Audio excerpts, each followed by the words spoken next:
오늘 하박국 3장 2절을 본문으로 해서 부흥의 참모습, 이런 제목으로 하나님 말씀을 함께 나누겠습니다. 우리는 부흥을 말하고 부흥을 기도하고 부흥을 노래하고 부흥을 사모합니다. 여러분, 부흥을 생각하면은 무엇이 연상되지요? 부흥하면은 연결되는 이미지는 무엇입니까? 전도. 예.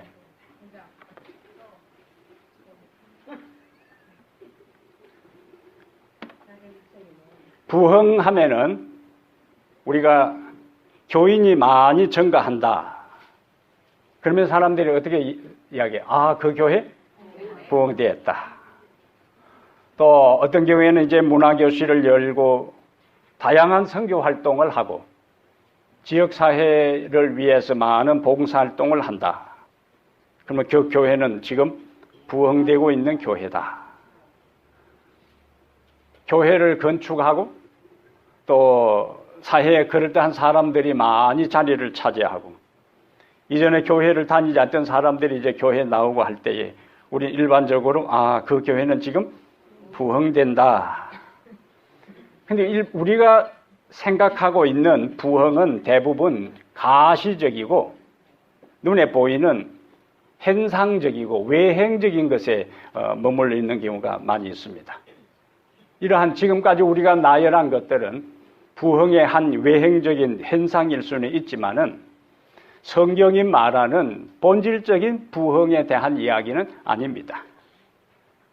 그러면 성경이 말하는 부흥의 본질적인 모습이 무엇일까? 그래서 오늘 제목을 부흥의 참모습.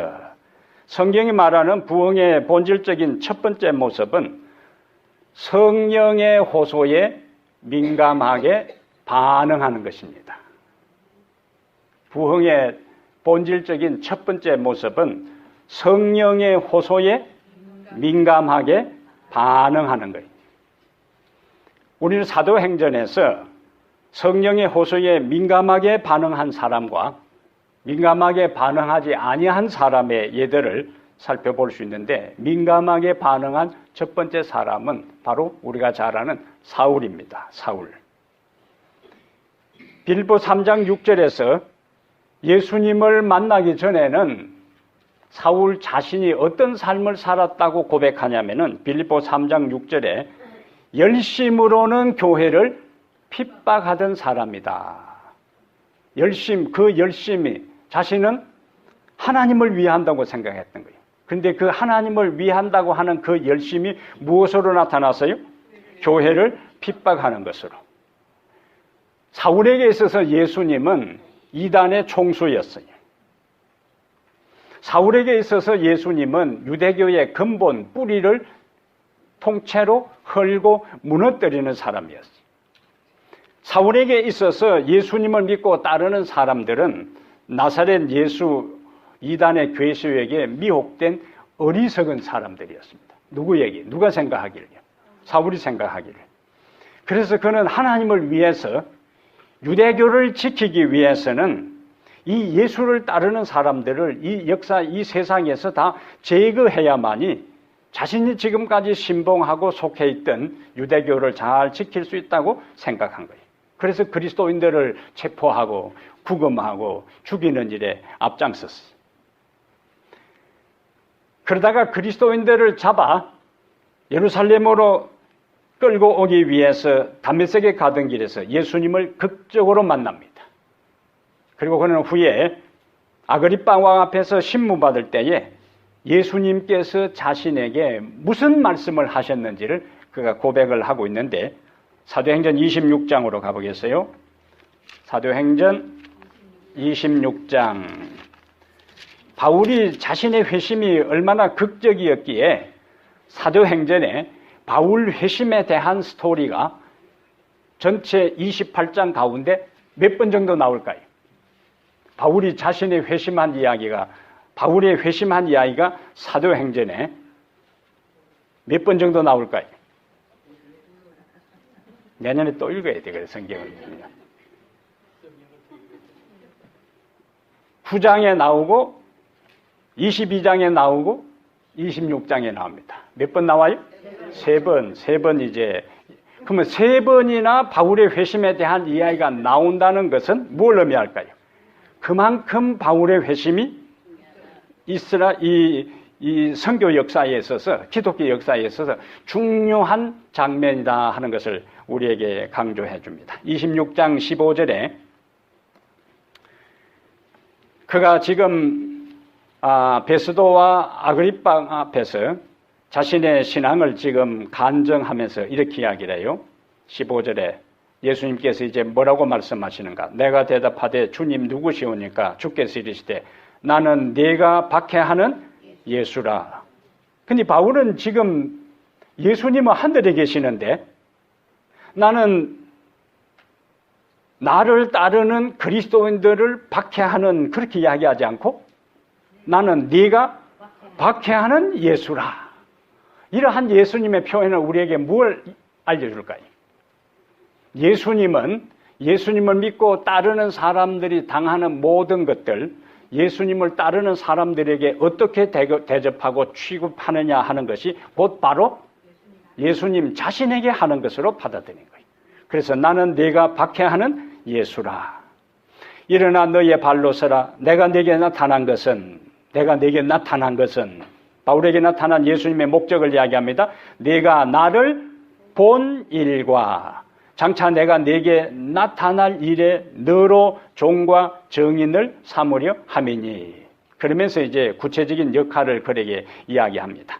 이스라엘과 이방인들에게서 내가 너를 뭐해서 후원하여 그들에게 보내어. 여기 보내어 하는 것을 뭐라고 하냐면은 사도라 그렇게 이야기하는 거예요. 이 사도라 하는 말은 보내심을, 사명을 가지고 보내심을 받은 사람을 사도라 그래요. 그럼 우리가 보통 예수님의 12 제자들을 뭐라고 불러요? 12 사도라 하는데, 예수님의 12 사도는 예수님이 이 사역을 시작할 때부터 예수님이 하늘로 승천할 때까지 항상 동고동락하고 그 가르침을 받은 사람이 사도가 되는데, 바울은 예수님이 이 세상에 계실 때에는 직접 그분의 가르침을 받은 적이 없어요. 그런데도 불구하고 바울 사도라 부르는 것은 하나님께서 그리스도를 통하여 그를 선택하시고 그에게 사명을 주어서 세상에 보내었기 때문에 그를 뭐라고 부른다고요? 사도라 그렇게 부릅니다. 그래서 그들에게 보내어 무엇을 전하게 했는가? 18절 읽습니다. 그 눈을 뜨게 하여 어둠에서 빛으로 사탄의 권세에서 하나님께로 돌아오게 하고 죄 사함과 나를 믿어 거룩하게 된 무리 가운데서 기업을 얻게 하리라 하되이다. 19절이 이제 중요한 거예요. 오늘 첫 번째 주제하고 연결되는 거예요. 아그리빠 왕이여, 그러므로 읽습니다. 하늘에서 보이신 것을 내가 거스르지 아니하고. 하늘에서 보이신 것을 내가 거스르지 아니하고. 하나님이 그에게 비춰진 빛, 하나님이 그에게 말씀하신 것, 하나님이 그에게 성령을 통하여 호소한 그 모든 것을 바울은 뭐 하지 않았다? 거스르지 않았다.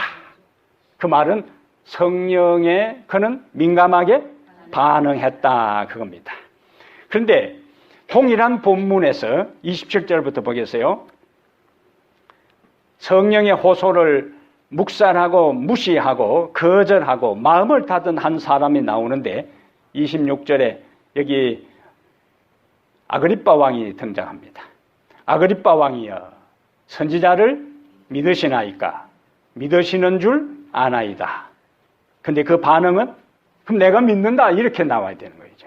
선지자를 믿으시나이까? 아멘 이렇게 해야 되는데 아그리빠가 바울에게 이르되 뭐라고 대답합니까?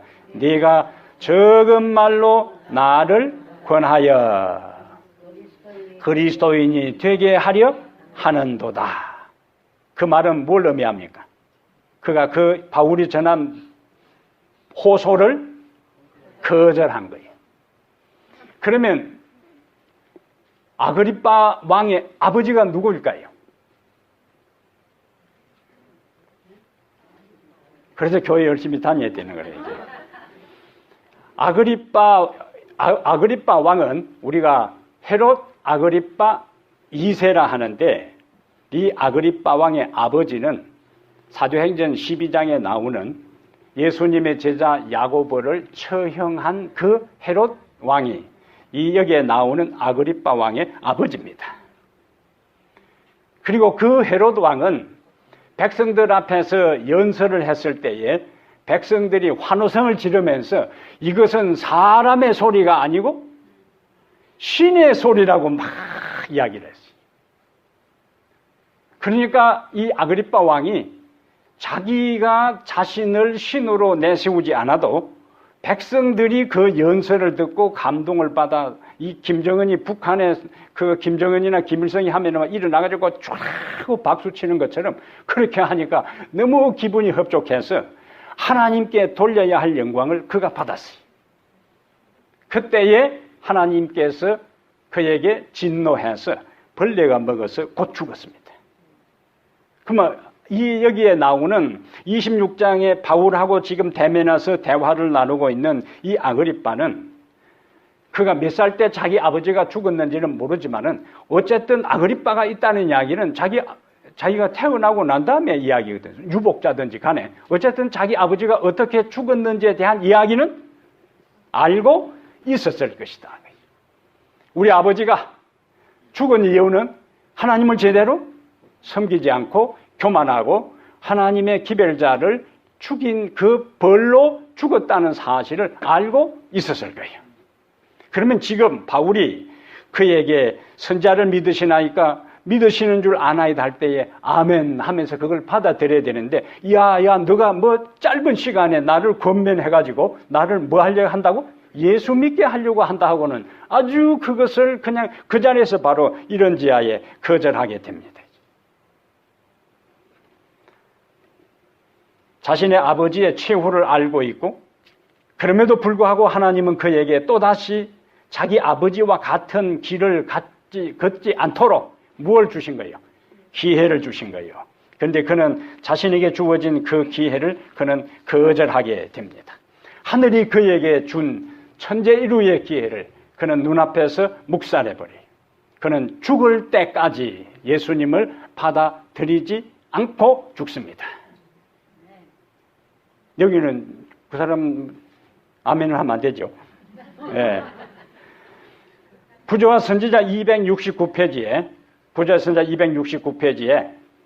자 읽습니다. 그들이 원할 때에는 언제든지 악한 길에서 돌이킬 수 있으며 지금 은혜의 초청을 거절할지라도 거듭 그 감화를 받을 수 있다는 생각으로 양심의 가책을 진정시키는 사람들은 그들이 멸망할 때까지 그 길을 갈 것이다. 뭘 의미하지요? 주어진 기회를 거절하고 핑계하고 변명하고 이유를 대면서 오늘은 아니고 지금은 아니고 여기서는 아니라 할지라도 내가 다음에 후제 차차로 내가 시간이 나면 형편이 풀리면은 예수님을 받아들이고 잘 믿겠다 하는 그것은 불가능한 일이고 그러한 핑계를 언제까지 한다고요? 멸망할 때까지. 그래서 무덤에 가면은 핑계 없는 무덤이 없다 하는 말은 핑계 하다가 다 죽었다 그 말이라 이제. 오늘 처음 듣지요. 그거는 그냥 핑계 없는 무덤 없다는 이야기를 많이 들었는데 그 의미가 무엇인지는 한 번도 생각 안 해봤을 거예요. 처음 들었어요. 앞으로 계속 다니면 처음 듣는 이야기가 많이 나올 거라. 핑계 하다가 어디까지 간다고요? 무덤까지 가는 겁니다. 예수님은 우리에게 요한복음 12장 35절과 36절에 이렇게 말씀하세요.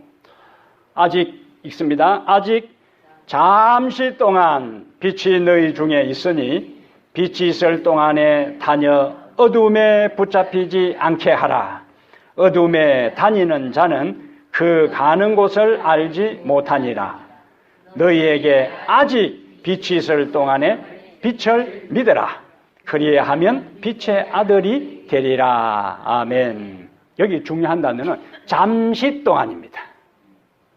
아직 잠시 동안 빛이 너희 중에 있을 동안에 빛에 받아들이고 빛에 굴복하고 빛에 반응하고 빛을 따라 살아가라. 여기 빛은 첫 번째는 예수님을 가리키는 거예요. 여기에 빛은 하나님의 말씀입니다. 여기에 빛은 하나님의 성령의 음성이요. 빛이 있을 동안에, 그 있을 동안이 뭐라고요? 잠시 빛이 있을 동안, 그건 우리에게 주어진 기회입니다. 항상 그 기회가 있는 것이 아니고 언젠가는 빛이 사라지고, 빛이 사라지면 어떤 가운데 있는가? 어둠 가운데 있습니다.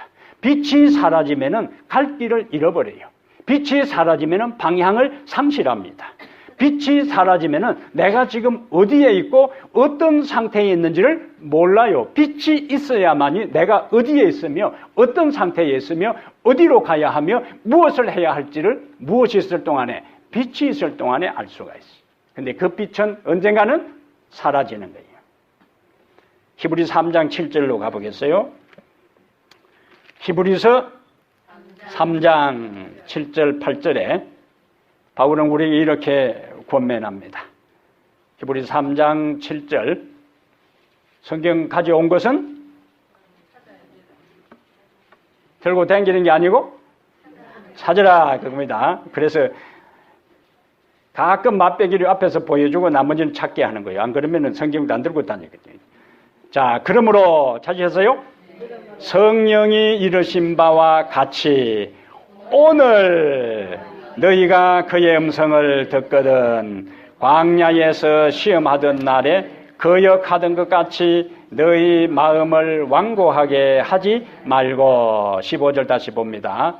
성경에 일렀으되, 다시 오늘 너희가 그의 음성을 듣거든 격노하시게 하던 것 같이 너희 마음을 완고하게 하지 말라. 언제라고요? 오늘 너희가 그의 음성을 듣거든 뭐 하지 말라고? 마음을 완고하게 하지 말라. 마음을 완고하게 하는 것은 내가 마음을 완고하게 하는 게 아닙니다. 마음을 완고하게 하는 것은 자동으로 돼요. 어떻게? 빛을 무시하면, 하나님의 음성을 거부하면 우리의 마음은 점점 완고하고 고집스럽고 굳어지는 거예요. 출애굽기에 모세하고 바로의 대결이 나오는데 반복해서 나오는 것이 뭐냐? 바로가 그의 마음을 강팍하게 했다. 그렇게 나와요.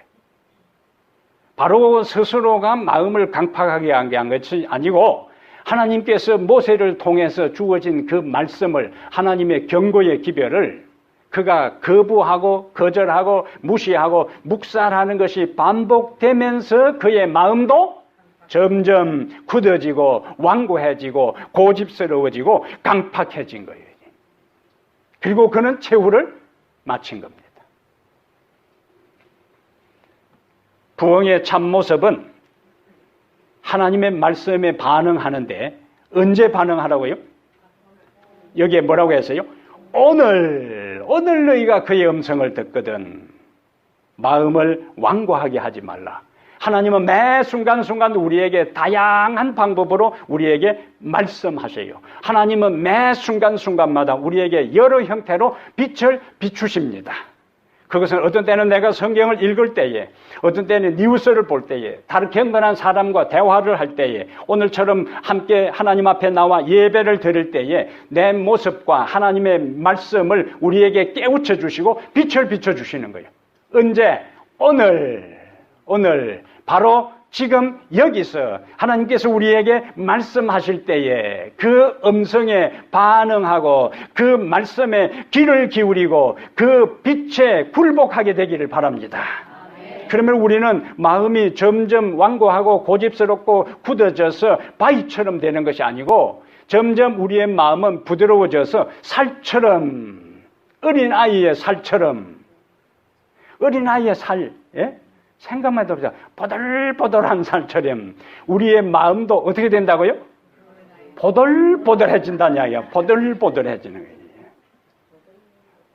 딱딱해지면 안 되는 거예요. 보들보들해져야 하나님의 말씀이 우리 마음속에 싹 들어와서 싹을 틔우고 꽃을 피우고 열매를 맺게 되는 은혜와 역사를 이루는 겁니다.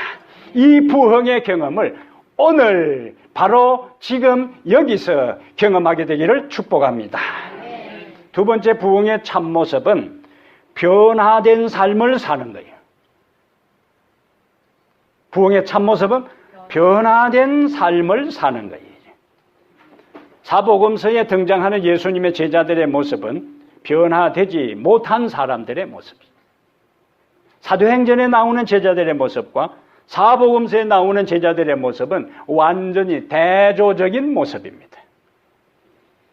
요한복음 6장하고 마가복음 6장에 예수님께서 떡 5개와 물고기 2마리로 5,000명을 먹이는 기적이 나오는데 요한복음 6장 14절 15절에 500이어의 기적을 목격하고 떡을 얻어먹은 백성들이 예수님을 억지로 왕을 삼으려고 한 기록이 요한복음 6장 14절 15절에 나와요. 백성들이 뭐 하려고 했다고요? 왕을 삼으려고 했대요. 왜 그러면 그들이 예수님을 왕을 삼으려고 했을까? 시대의 소망 378페이지에는 그 백성들의 상황을 이렇게 이야기하고 있습니다. 그 최고의 행위는 떡 5개와 물고기 2마리로 5,000명을 먹여. 그것도 남자만. 요즘은 여자들도 숫자에 쳐주지만은 여러분은 좋은 시대에 사는 거예요. 옛날에 태어났으면은 우리 교회는 여기 여자들 다 빼버리면은 다른데 본부에 보고할 때 여자들 머리수 안 쓰고 다 빼버리면은 이거는 이 남자들. 그래서 하늘에 시집가고 장가가는 일이 없어서 다행이지. 하늘에 시집가고 장가가는 일이 있었더라면은 호레비가 아니라 사방에 여자들만 많이 있을 뻔했어요. 그런데 다행히 하늘에는 시집가고 장가가는 결혼이 없어서 안심하지. 예? 성비가 완전히 무너져 버리는 거예요. 그래서 요즘 제가 왜 교회마다 남자들보다 여자들이 많을까? 그렇게 생각해 보니까 제 혼자 생각이에요. 이거는 성경에 나오는 게 아니고 하와가 먼저 지은 것에 대한 뉘우치는 마음이 여자들에게 많이 있어서 교회에 더 여자들이 많구나. 구원받는 사람들이 훨씬 더 많잖아요. 예, 이때는 뉘우친다 할 때는 이제 아멘 해도 맞아. 이제. 백성들의 입장에서는 예수님께서 떡 5개와 물고기 2마리로 5,000명을 먹이고 남자들만 5,000명이기 때문에 나머지 남자들 모인 것보다 틀림없이 아이들하고 다른 여자들이나 할머니, 할아버지 더 많았을 거예요. 그럼 10,000명 이상이 되는 사람들을 떡 5개하고 물고기 2마리로 먹이니까 백성들 생각에는 이분만 왕이 돼버리면은 우리 더 이상 농사 지을 필요도 없어요. 그 갈릴리 바다에 새벽부터 나가서 고기 잡을 필요도 없어. 제일 토실토실한 큰 고기 몇 마리 잡아다가 예수님께 가져오면 예수님께서 딱 고기에 손을 대고 먹이죠. 축복기도 하고 그냥 다란이 하나씩 가져와서 나눠주면 되는 거예요. 그 땡볕에 농사 질 필요도 없어요. 제일 좋은 밀을 갖다가 축복기도 해주고 그만 대배기로 대주면 다 배달하면 되니까. 이러한 것에 대해서 백성들이 야, 이분이야말로 우리가 기다렸던 바로 그 메시아다. 이분이야말로 유대를 지상에 나온 적과 꿀이 흐르는 땅으로 만들 뿐이고 이분이야말로 로마로부터 우리를 자유케 할 뿐이라 하는 것을 그들이 확신을 가진 거예요. 그러니까 이런 분만 왕으로 삼았다면은 따봉이다 그거죠. 왔다다 그거죠. 그래서 예수님의 눈치는 왕이 될 그런 기미가 없으니까 어떻게 하려고 했다고요? 억지로. 자, 이때의 제자들의 이제 반응이 중요합니다. 제자들이 영적으로 깨어있는 사람들 같았으면 군중들 사이로 다니면서 여러분들 이렇게 하면 안 됩니다. 이렇게 하면 우리 선생님은 이 세상 왕국의 왕이 되기 위해서 오신 분이 아닙니다. 진정하시라고 12명이 다 조를 짜가지고 여기저기 다니면서 해야 되는데 시대 소망에는 그렇지 않다. 시대 소망 378페이지에 제자들은 주님께서 다윗의 보좌를 물려받을 어떤 사람이라고요? 정당한 분이라고 선동하는 데 있어서 뭐라고 했어요? 무리들과 합세했다. 무리들과 합세했어요. 제자들은 예수를 왕위에 앉히려는 대중운동을 오랫동안 기다려온 거예요. 예수님이 왕이 되면은 다른 어떤 사람들보다 예수님을 그래도 3년 반 동안 따라다닌 그들이 뭐가 되는 거예요? 왕궁에 들어가는 거예요. 왕궁에. 이것은 미국도 마찬가지고 어느 나라나 이 최고의 통치자를 만드는데 기여한 사람들이 그들이 정권을 잡으면은 그대로 이 권자로 함께 들어가게 되는 거예요. 제자들에게 있어서는 백성들이 자발적으로 예수님을 왕으로 삼으려고 할 때에 얼마나 기분 좋겠어요. 이제는 우리가 따라다닌 보람이 있다. 드디어 때가 왔구나. 여러분들은 확실히 사람 볼 줄 안다. 맞습니다. 우리는 3년여 년 동안 이 예수님을 따라다녔기 때문에 왕이 되고도 남을 사람입니다. 지금 왕이 안 되면 여러분은 진짜 후회합니다. 이것을 백성들 사이에서 뭐 했다고요? 선동하는데 이 제자들이 앞장선 거예요. 이런 상황을 예수님께서 꿰뚫어 보시고 마가복음 6장 45절에 이 배경을 알아야 마가복음 6장 45절이 풀려요. 6장 45절에 예수께서 즉시 제자들을 재촉하사 자기가 무리를 보내는 동안에 배 타고 앞서 건너편 베세대로 가게 하셨다. 예수님의 명령이 뭡니까? 즉시요. 제자들을 뭐 했어요? 재촉하사. 이렇게 재촉할 이유가 없습니다. 그리고 군중들은 뭐 했어요? 해산시켰어요. 군중들은 해산시키고 군중들 사이를 선동하고 있는 제자들은 즉시 명령을 내려서 건너편으로 건너가도록 명령을 내린 겁니다. 왜? 제자들을 가만두면 군중들이 지금 예수님을 중심으로 해서 반란을 일으키고 예루살렘으로 진격할 기세고 그 중심에 누가 있는가? 제자들이 있는 거예요. 제자들이 예수님을 따라다닌 목적은 철저하게 세속적인 목적이었어요. 그래서 그들 사이에 치열한 파워 게임이 벌어진 거예요. 그리고 예수님이 십자가를 지기 위해서 예루살렘에 갈 때에 제자들은 그들 사이에서 뭐 하고 있어요? 누가 높으냐? 그리고 또 야고보와 요한은 예수님하고 친척 관계를 이용해서 그 어머니를 보내서 치맛바람을 일으켜서 청탁을 합니다. 주님, 당신의 나라에 임할 때에 내 아들 좀 부족하지만은 한 아들은 오른쪽에, 한 아들은 왼쪽에 자의정, 우의정을 갖다가 삼아달라는 이야기죠. 그러면 나머지 10명의 제자들은요, 얼마나 기분 나빴겠어요? 이거는 지금 좀 친하다고 친척 관계를 해가지고 벌써 자기들이 한 수 늦었다고 생각을 했던 거예요. 지금 예루살렘에 가면 뭔가 일이 일어날 텐데 이 야고보하고 요한이 선수를 쳤거든요. 제자들이 그래서 예수님과 함께 마가의 다락방에 최후의 만찬을 하러 갔을 때 제자들의 심정을 시대소망 644페이지에 이렇게 이야기해요. 제자들이 다락방에 들어갔을 때에 뭐라고 했죠? 그들의 마음은 적개심으로 가득 찼다. 예? 다락방에 들어갔을 때에 그들의 마음은 적개심으로 가득 찼어요. 이런 상황에서 옛날에 이제 잔치를 하기 전에는 항상 손발을 씻는데 그 손발을 씻어주는 역할을, 발을 씻어주는 역할을 누가 하는가? 종이 하는 거예요. 그러면 이 상황에 그 집에 종이 없어요. 누군가 발을 씻어줘야 되는데 내가 다른 사람의 발을 먼저 씻어주는 순간에 나는 서열에서 밀리는 거예요. 그러니까 서로 눈치만 보고 있는 거예요. 이 국제정치가 힘에 의해서 지배당하는데 두 나라 정상이 만나서 회의를 할 때는 양쪽 문에서 딱 들어와서 회담 테이블에 앉으면 돼요. 근데 세 정상이 한 장소에서 정상회담을 할 때는 두 쪽 문이 있고 한쪽 문이 있는데 한쪽 문에서 한 사람 들어오고 나머지 두 사람 들어오면 한쪽에서 들어온 사람이 더 높은 거예요. 그 다음에 들어갈 때도 앞에 가는 사람이 있고 뒤에 가는 사람이 있어요. 그것도 안 되는 거라 이제. 그때는 어떻게 하는가? 문을 3개 있는 데다가 회담 장소를 정합니다. 그리고 똑같이 들어와서 누가 먼저 앉고 누가 나중에 앉아도 안 돼. 똑같이 들어와서 똑같이 앉습니다. 그게 권력의 세계예요. 국가 간에 있어서 치열한 파워게임, 힘겨루기입니다. 예수님의 제자들의 상황이 지금 최후의 만찬의 장소의 현상이 바로 이런 상황입니다. 야고보와 요한은 지금 예수님에게 먼저 성공을 날렸어요. 먼저 이제 선수를 쳤어요. 나머지 10명은 이제 자칫 잘못하면은 서열상에 밀리기 때문에 치열한 눈치 싸움이 지금 벌어지고 있을 때 종이 하는 그 일들을 할 수가 없는 겁니다. 그러다가 겟세마네 그 마지막 체호를 마치고 겟세마네 동산에서 기도하다가 예수님께서 체포될 때에 마가복음 14장 50절에 보면은 제자들이 다 예수를 버리고 도망가니라. 제자들이 싹 다 예수를 버리고 뭐 했다고요? 도망가니라.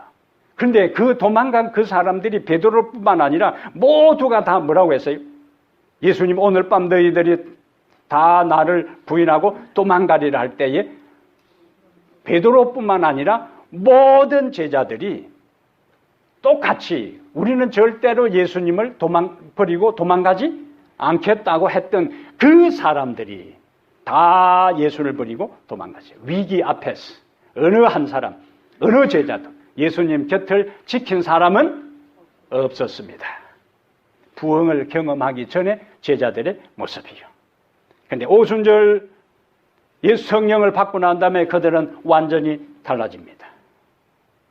사도행전 4장부터 제자들의 변화된 모습이 나오는데 사도행전 3장에 베드로와 요한이 성전에 가서 기도하러 갈 때에 나면서부터 안전병이 된 사람을 고쳐주어요. 그리고 그 소문이 이제 번져나가기 시작합니다. 이때에 예루살렘 전체에 비상이 걸렸어요. 특히 예수님을 주도적으로 잡아 죽인 종교 지도자들이 큰일이 생긴 거예요. 예수님이 하나님의 아들이 아니고 메시아도 아니고 백성들을 속이고 사기쳤다고 생각하고 그를 죽였는데 나면서부터 안전병이 된 사람이 예수의 이름으로 불떡 일어나서 살아났다. 그리고 뛰어다니고 찬양하고 감사하게 될 때에 어떻게든지 이 소문이 번져나가지 못하도록 막아야 하기 때문에 누가 전하고 있는가? 베드로하고 제자들이 전하고 있으니까 그들을 산헤드린 회당 앞에다가 소환합니다. 근데 조금 전까지 베드로는 한 여종이 너가 예수님과 함께 다녔다고 이야기했을 때에 3번이나 부인하고 저주하고 맹세하면서 거부했던 그 베드로가 산헤드린 회의는 생사 여탈권을 가진 회의입니다.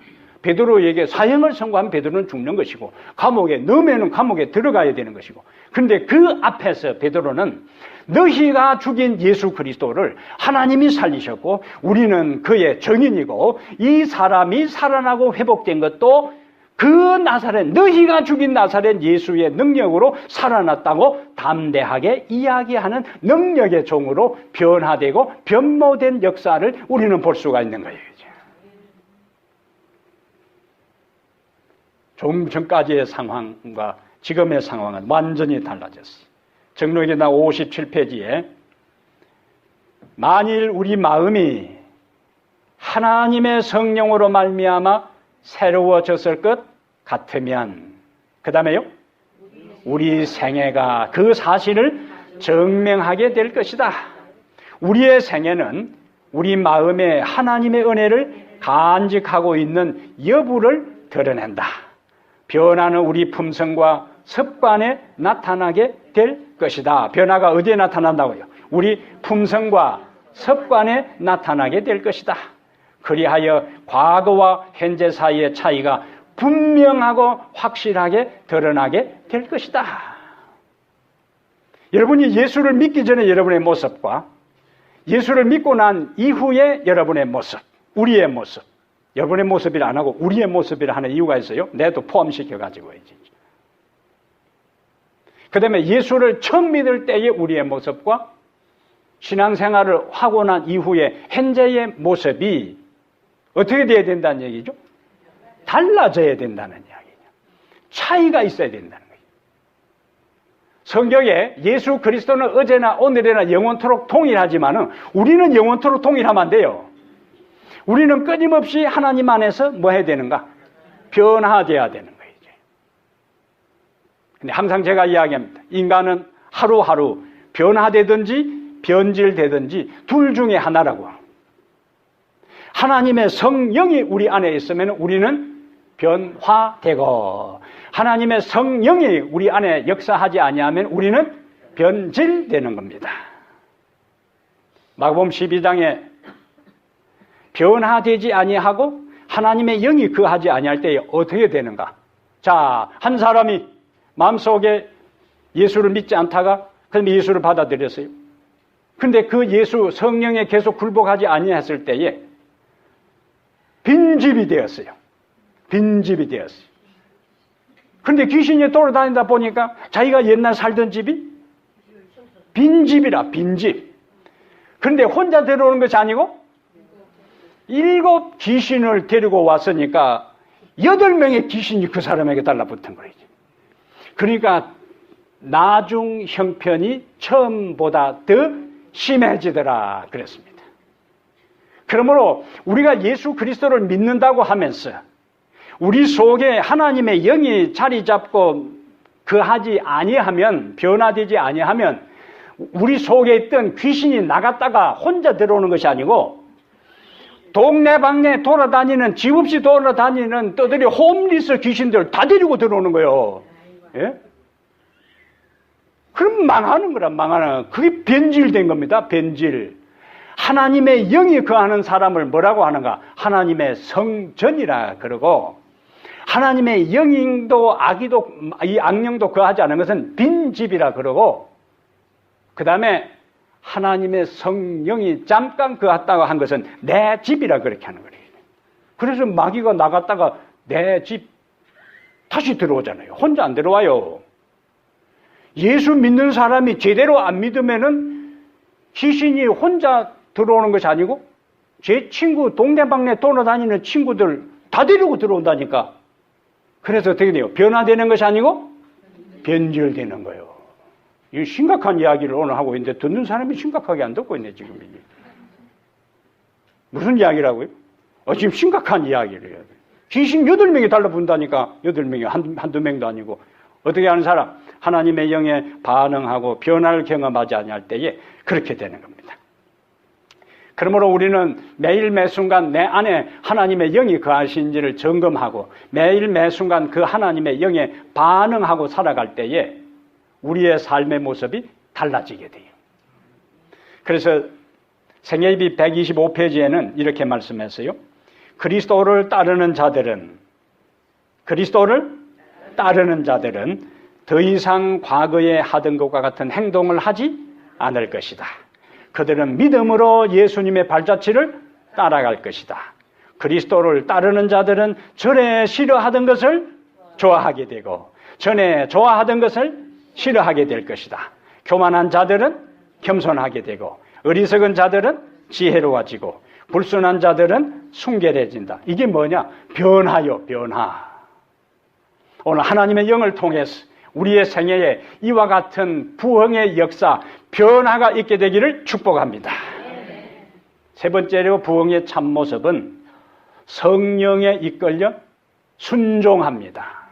성령에 이끌려 뭐 한다고요? 순종하는 거예요.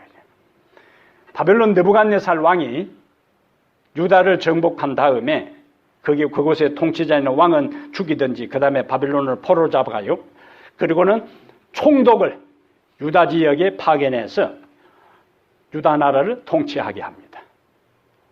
근데 이 바벨론이 유다를 통치할 초기에 유다 사람들이 바벨론 느부갓네살 왕이 임명한 그 총독을 죽여요. 그럼 그들이 이제 어떤 생각을 할까요? 느부갓네살 왕이 임명한 총독을 죽였으니까 틀림없이 느부갓네살 왕이 우리에게 보복할 것이다. 그래서 이제 그들이 그 주동자 역할을 했던 사람들이 일단은 백성들을 이끌고 애굽으로 도피하려고 해요. 그러다가 도망가기 전에 그 당시 이스라엘에 남아있는 선지자 예레미야를 찾아옵니다. 예레미야 42장 가보겠어요. 여기 중요한 메시지를 오늘 우리에게 전해주고 있어요. 예레미야 42장. 찾아오는 것까지는 잘한 거요. 찾아오는 것까지는. 제사장에게 선자에게 물어보려 했으니까. 42장. 이에 모든 군대의 지휘관과 가랴의 아들 요하난과 호사의 아들 여사냐와 백성의 낮은 자로부터 높은 자까지 다 나와 누구에게? 선지자 예레미야에게 이르되 당신은 우리의 탄원을 듣고 이 남아있는 모든 자를 위하여 당신의 하나님 여호와께 기도해 주소서. 당신이 보는 바와 같이 우리는 많은 사람 중에서 남은 적은 무리이니 당신의 하나님 여호와께서 우리가 마땅히 갈 길과 할 일을 보이시기를 원하나이다. 그 다음에 6절 한번 보세요. 얼마나 기특한 말을 하는지. 6절. 우리가 당신을 우리 하나님 여호와께 보내면 그 다음에 그의 목소리가 우리에게 좋든지 좋지 않든지를 막론하고 순종하려 함이라. 우리가 우리 하나님 여호와의 목소리를 순종하면 우리에게 복이 있으리이다 하니라. 이 말이 맞아요? 틀려요? 맞아요. 아주 맞는 말을 이들이 한 거라. 아주 맞는 말을 이제. 선지자를 통해서 하나님이 그들에게 하신 말씀이 우리의 듣기에 좋든지 듣기 좋지 않든지 간에 우리는 뭐 하겠다? 순종했다. 그리고 그 목소리를 순종하는 것이 우리가 복받는 비결이다. 여기까지는 너무나 아멘 하는 말이에요. 알기는 너무나 잘 알았어. 그런데 10일 후에 예레미야가 백성들의 부탁을 받고 하나님께 기도를 드렸더니 10일 후에 하나님의 말씀이 응답이 왔는데 그 내용이 뭐냐? 애굽에 도망가지 말고 바벨론에 남아있어라. 그러면은 바벨론 왕에 침략한다 할지라도 내가 너희를 보호하고 이 땅에 뿌리를 내리고 잘 살게 해 주겠다. 근데 이 예레미야의 말씀은 백성들이 듣기를 원했던 대답이 아니었어요. 그들은 지금 기본적인 계획은 뭡니까? 애굽으로 지금 도망가려고 하는 거예요. 그래서 애굽으로 도망가려고 하고 예레미야에게 와서 차마 우리가 애굽으로 도망가려고 하는데 하나님께서 도망가는 걸 원하는지 안 하는지 물어봐달라고 하지 않고 그 기본적인 속내는 예레미야에게 무슨 소리를 듣기를 원했어요? 여기 남아있다가 많이 죽는다. 그러니까 애굽으로 도망가라. 이 이야기를 듣고 싶은 마음이 있었지만은 차마 그런 말은 못하고 듣기 좋든지 안 좋든지 하나님 말씀하면은 순종하겠습니다. 이렇게 이야기를 한 거지. 그런데 그들이 기대하는 딴판으로 애굽으로 도망가지 말라. 그런데요, 여기 한번 보세요. 그러한 상황에서 42장 13절에 예레미야 이야기입니다. 만일 너희가 너희 하나님 여호와의 말씀을 복종하지 아니하고 말하기를 우리는 이 땅에 살지 아니하리라 하며 그 다음에 그들의 속내를 드러냅니다. 너희가 말하기를 아니라 우리는 전쟁도 보이지 아니하며 나팔 소리도 들리지 아니하며 양식의 궁핍도 당하지 아니하는 애굽 땅으로 들어가 살리라. 이것이 그들의 속내였어요. 현실적으로는 그것이 맞는 거예요. 차라리 싸움이 없는, 그리고 애굽 왕의 보호를 받을 수 있는, 그리고 애굽은 바벨론과 지금 적대관계, 중동 지역에 패권을 다투고 있는 치열한 힘계리를 나란하는 나라가 애굽하고 바벨론이기 때문에 그들이 애굽에 도망가는 것은 현실적으로, 계산적으로, 상식적으로 그것이 합리적인 선택이었어요. 그런데 예레미야는 뭐라고요? 그렇게 하지 말라. 그곳에 가면은 망한다는 이야기. 당시의 중동 지역에는 바벨론하고 애굽이 지중해를 중심으로 해서 패권을 차지하기 위해서 치열한 싸움을 벌이고 있을 때입니다. 한 번은 바벨론이 이기고 한 번은 애굽이 이기고 밀고 땡에 일진일퇴를 거듭하는 상황이에요. 그래서 외행적으로는 누가 앞으로 바벨론의 이 중동 지역의 패권을 차지할지 아무도 모를 때에 하나님은 알고 계세요. 이미 애굽은 지는 해였습니다. 바벨론은 신흥 강국이었어요. 그래서 국제 정체에 있어서 약한 나라는 항상 강한 쪽에 붙어야 사는 거예요. 이게 국제 정치학의 핵심이에요. 힘이 없는 쪽에 눈치 보다가는 나중에 강한 쪽에도 버림받고 2등한테도 두들겨 맞아. 딱 봐가지고 누가 제일 강한가 그쪽에 붙어야 되는 거예요. 그러면은 우리 한국으로 치면은 지금 미국이 최고 강하기 때문에 따져볼 것도 없어요. 무조건 미국 편에 서야 되는 거예요. 그게 우리나라가 사는 길입니다. 여기저기 눈치 보면요, 박쥐처럼 짐승들하고 그 새들하고 싸움 붙을 때 여기 붙고 저기 붙고 하다가 나중에 낙동강 오리알 되는 것처럼요. 강한 나라에 붙어야 되는 거예요. 그런데 가장 강한 존재는 누군가? 하나님이요, 하나님. 예? 그리고 하나님이 제일 강한 존재인데 그 하나님이 어디에 줄을 서라고 하면은 거기 가서 무조건 줄을 서야 되는 거예요. 근데 이스라엘 백성들은 예레미야 선지자에게 시키는 대로 하겠다고 해놓고는 결과적으로 예레미야 말씀을 하나님 말씀을 그들에게 했을 때에 그들이 받아들이지 않습니다. 나중에 서기 568년, 기원전 568년에 비등비등 팽팽한 힘겨루기를 하고 있던 바빌론과 애굽에서 마지막 느부갓네살 왕이 최후의 공세를 애굽에 내려 애굽은 역사 무대로 사라집니다. 그리고 그곳에 줄 서서 남아있던 도망갔던 사람들이 수많은 유대인들이 처형당하고 살아있던 사람들은 바빌론으로 다 포로로 끌려갔어요. 순종하지 아니한 자의 결과입니다. 공부 못하는 아이들의 특징이 있는데요. 계획은 잘 세웁니다. 계획은 잘 세우고 항상 뭐라고 하는가? 내일부터 실천하겠다는 거예요. 잠 4시간 자고 노는 시간 30분 외에는 공부한다고 딱 계획 세워놓고는 계획 세워놓고 이제 바로 밖에 놀러 나갑니다. 엄마가 야 이놈아 계획 세워놓고 왜 그러나 이 계획은 언제부터 한다고? 내일부터 한다고. 실컷 놀고 이제 내일 되면은 이게 습관이 안 돼가지고 엄마 진짜 내일부터 할 테니까 오늘만 뭐요? 마지막까지 미련 없이 실컷 놀고 한다고. 그러면서 방학 끝나고 그냥 또 학교 가서 숙제도 안 하고 가는 거예요. 이게 공부 못하는 아이의 전형적인 특징입니다. 항상 언제 한다고요? 내일 한다고. 오늘이 아니라 내일. 성경은 오늘이라 일컫는 동안에 그 음성을 무시하지 말고 굴복하라 하는 것이 하나님의 음성이에요. 두 단어를 오늘 제가 마지막 소개하겠어요. 신속이라는 단어하고 신중이라는 단어입니다. 신속한 것, 하나님의 말씀에 대해서는 우리는 신속하게 순종해야 돼요. 근데 하지 말아야 될 것은 신속하게 하면서 하나님의 말씀을 순종하는 데는 신중해요. 아담과 하와가 선악과를 따먹는 일에 하나님의 말씀에 대해서 신속하게 그 의미에 대한 것들을 생각지도 않고 그냥 그들이 따먹지 말라고 했으면 뭐 하지 말아야 돼요? 따먹지 말아야 되는데 그들은 빗나간 길을 걸어갔습니다. 하나님께서 아브라함을 부르실 때 갈대우리에서 내가 너에게 지시한 땅으로 가라. 그러면은 신속과 신중 가운데 아브라함이 신중하게 생각했더라면은 갈 수가 없죠.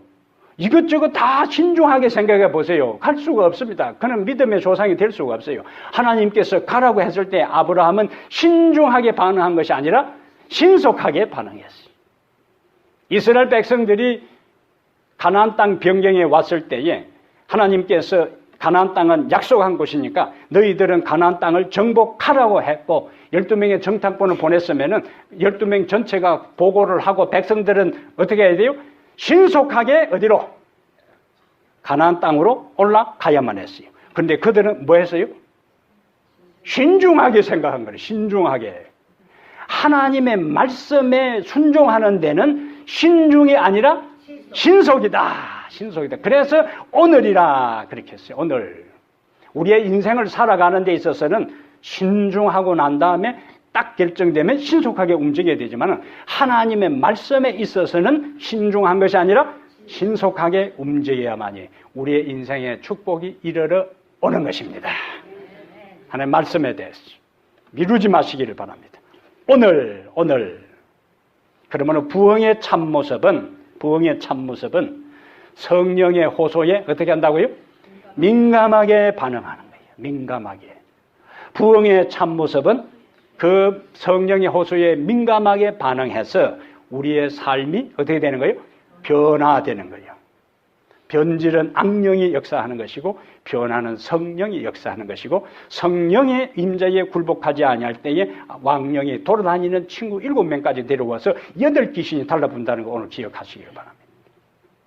성령의 음성에 순종하게 될 때 우리의 인생의 삶에 하나님의 약속하신 축복이 여러분과 나의 삶에 이르러 올 것이고 우리의 인생은 변화의 자리에 이르러서 주님께 영광 돌리고 하나님의 형상으로 회복되어 주께 영광 돌리는 축복의 삶이 될 것입니다.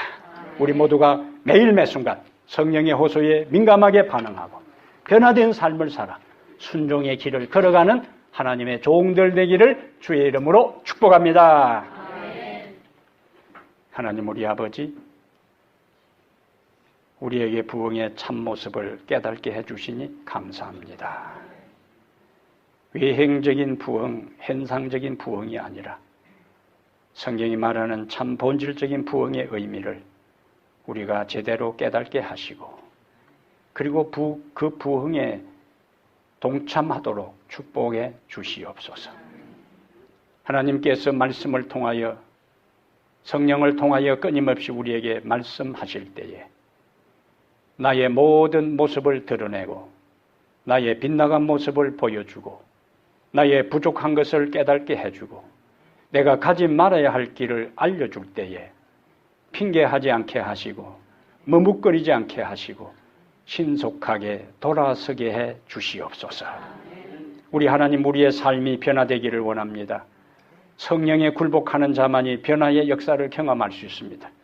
예수 믿기 전에 우리의 모습과 지금의 모습, 예수를 처음 믿을 때와 지금의 모습이 분명히 차이가 있어야 되고 달라져야 되고 변화되어야 되는데 어쩌면 오늘 우리의 모습이 이전과 동일한 모습을 가지고 있다면 참으로 주님 앞에 송구스럽고 부끄러운 일이 아닐 수 없습니다. 하나님, 우리의 현재의 모습을 보게 하여 주시옵소서. 그 어느 누구를 탓하거나 그 어느 누구를 바라보지 말고 비춰진 빛을 따라 빛이 아직 있을 동안에 하나님이 나에게 말씀하실 동안 성령의 음성이 들릴 동안 아직도 자유롭게 하나님을 섬기고 있을 동안 아직도 건강하여 주님 앞에 예배 드리고 있을 동안에 주님께로 더 가까이 가게 해 주시옵소서.